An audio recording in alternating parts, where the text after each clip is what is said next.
Hey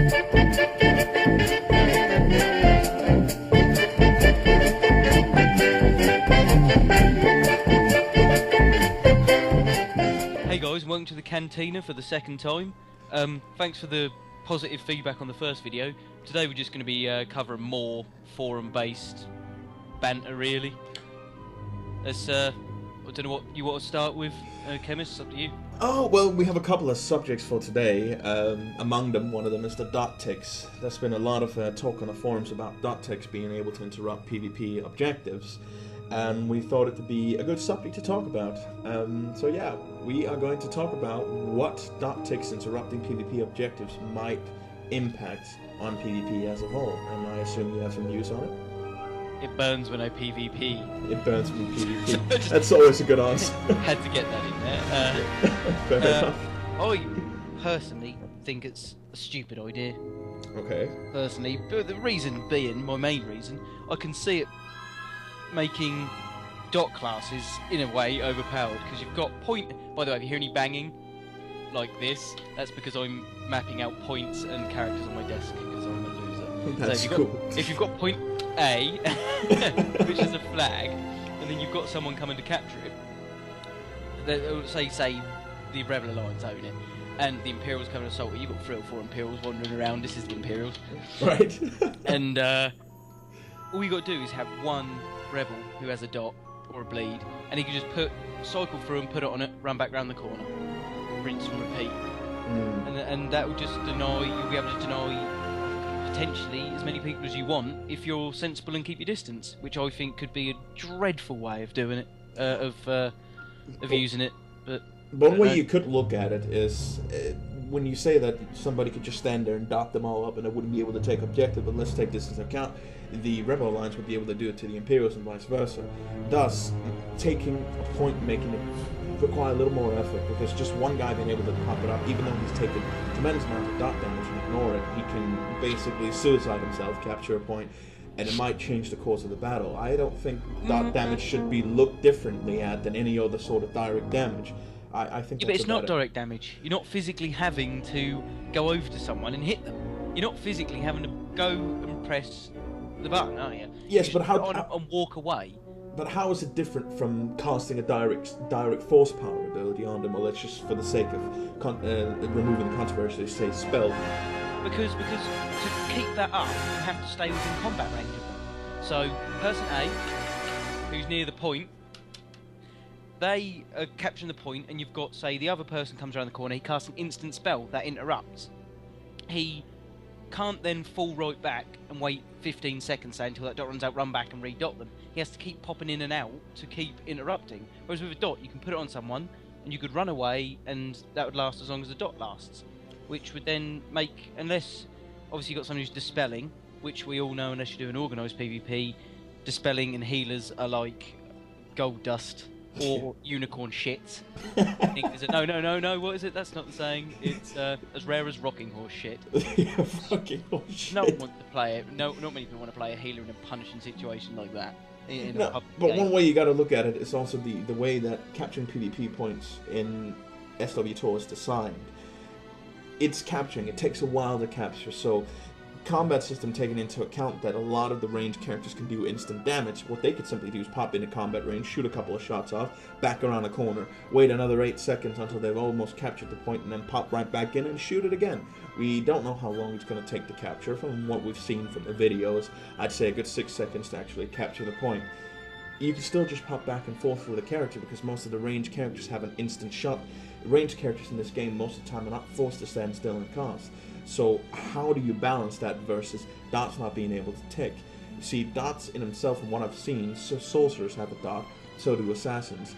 Assassins are a melee class, sorcerers are a range class, and sorcerers have a limited array of instant abilities, and dots not being one of them. Since you have to cast that dot, let's just assume for a minute that sorcerers are the only ones with dots and they have to cast them. Shouldn't they be made just as valuable as any kind of instant damage while using them in PvP?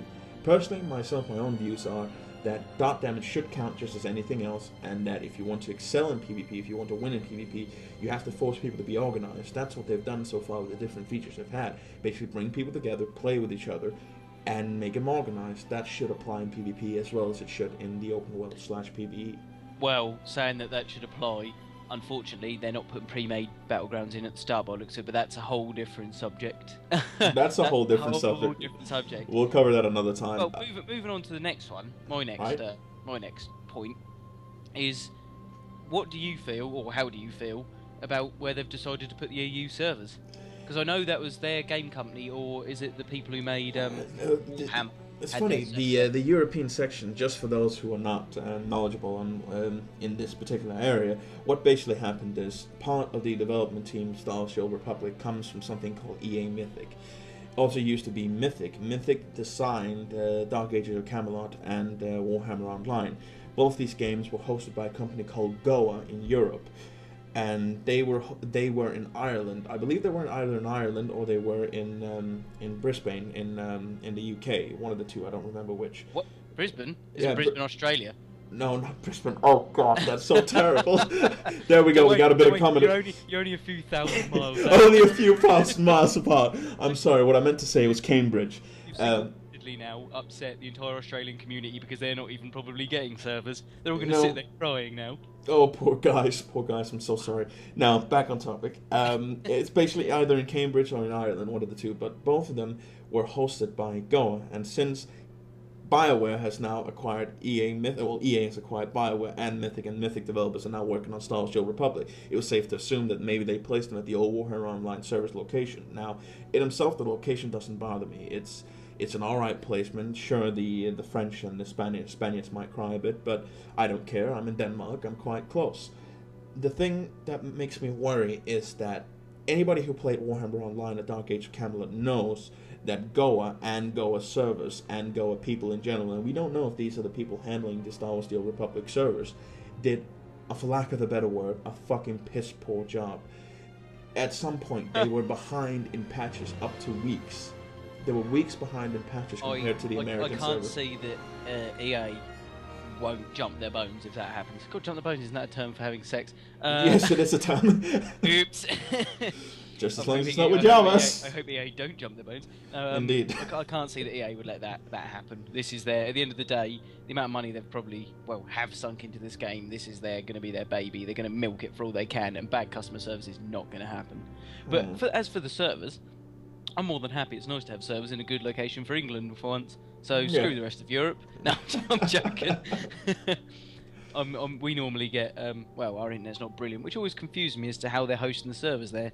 Because unless Ireland's had a massive infrastructure boost, and it's nothing like the rest of mainland England, because mainland England's internet is absolutely dreadful. Well, it's funny. According to Cisco charts, Ireland has got better internet than England, but we'll take that discussion another day. Yeah, that's a joke.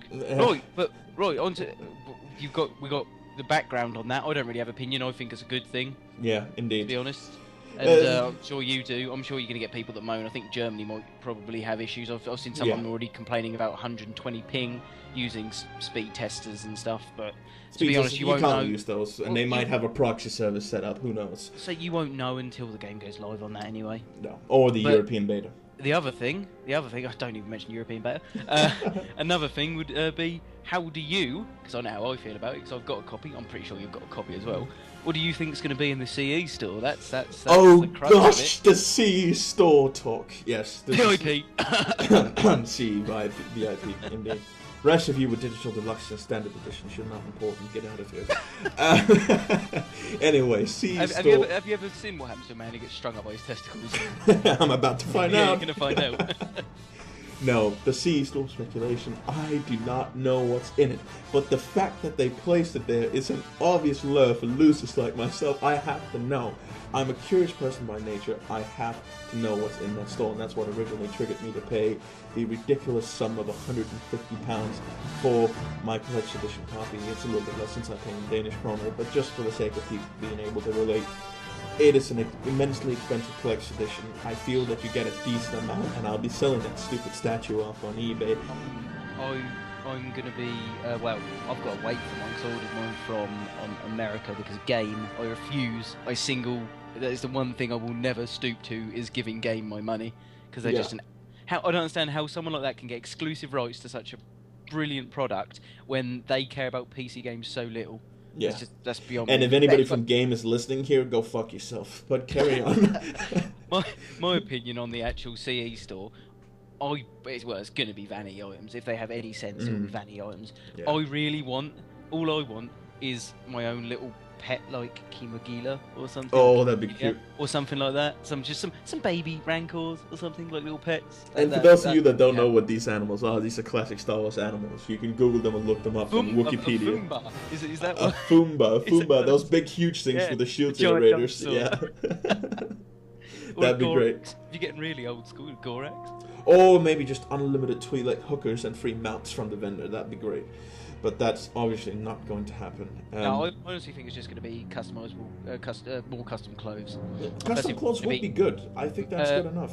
I think it should be custom clothes, custom weapons, and possibly a few mounts. The only thing is pressure. You could get pressure from the rest of the community to release this as paid downloadable content. You know, like Blizzard. Perhaps, but I don't think they're going to do it. I mean, even if you look at Blizzard, a lot of people complained that they wanted the mini Diablo and the other vanity pets released as a way to pay for them, and Blizzard didn't budge, and Blizzard had just as much, if not even more pressure than the Star Wars guys have right now, or the BioWare guys. I don't think they're going to budge. I think what's in the store is going to be unique. They want a collection edition to be unique. It's pricey. They know it's pricey. Well, it's sold out now. Right, so it's completely sold out. They know it's pricey. I wouldn't say completely sold. I'd say very difficult to get your hands on. It's very difficult indeed. You see, some of you that might be listening from smaller countries, Eastern Europe or South Europe, these copies are allocated depending on a certain amount for each country. So go ahead and check your local stores. Australia didn't even get a pre-order. No, there you go. Poor bastards indeed. They're forced to buy on Origin. I'm sure Russia didn't either. I don't even know if they can pre-order on Origin, mate.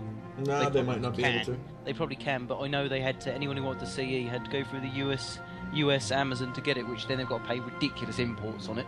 Yeah, but it sucks, but that's the way it is. It does suck. Yeah. Anyway, I think that about wraps up. Yeah, it wraps it up. We're gonna do an update. We're gonna do a video for the Friday update, but Chemist, you're away this weekend. Yes, so indeed, I am. Unfortunately, that will be released on Sunday. That'll be Sunday, hopefully around middle of the day, so it shouldn't be too late. Yeah, but regularly we're going to release videos on Wednesdays and Saturdays from now. Yeah, we chose Wednesdays and Saturdays. So Wednesday should be a forum watch, and Saturday will be about the release. But if the release is just a fan Friday or something like that, we'll also do another forum watch that day. Yeah, there's plenty of topics on the forums to talk about. Yeah, that about wraps it up. Thanks for listening to the Cantina again, guys, and we'll speak to you again soon. Yep, see you later.